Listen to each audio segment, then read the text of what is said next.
સુરતમાં એસએમસી આરોગ્ય વિભાગની તપાસ શ્રાવણ મહિનાને ધ્યાને રાખીને આરોગ્ય વિભાગનું સરપ્રાઇઝ ચેકિંગ જુદા જુદા ફરાળી લોટનું વેચાણ કરનારને ત્યાં હાથ ધરાયું સરપ્રાઇઝ ચેકિંગ પાલિકાની ટીમ દ્વારા અલગ અલગ વિસ્તારોમાં તપાસ કરાઈ ફરાળી લોટ અને અન્ય મસાલાઓના લેવામાં આવ્યા સેમ્પલ ફરાળી લોટ સહિત જુદા જુદા મસાલાઓના સેમ્પલ લેવાયા સેમ્પલને લેબોરેટરીમાં મોકલવામાં આવશે લેબોરેટરીના રિપોર્ટના આધારે મનપાની ટીમ કાર્યવાહી કરશે આજરોજ શ્રાવણ મહિનામાં બધા ફરાળી વસ્તુઓ ખાતા હોય છે તો સુરત મહાનગરપાલિકામાં આરોગ્ય અધિકારીના માર્ગદર્શન હેઠળ સમગ્ર સુરત શહેરમાં જે ફરાળી વસ્તુઓ વેચતા હોય જેમ કે ફરાળી લોટ છે બધા તેમને ત્યાંથી આજે નમૂના લેવાની કામગીરી હાથ ધરવામાં આવી છે।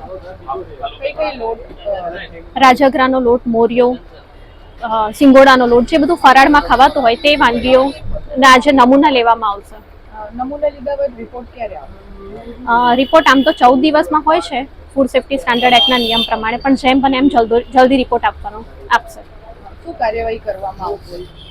જો ધારાધોરણ મુજબ ફૂડ સેફ્ટી સ્ટાન્ડર્ડ એક્ટના ધારાધોરણ મુજબના નહીં મળે તો તેમના પર ફૂડ સેફ્ટી એક્ટ પ્રમાણે કામગીરી કરવામાં આવશે।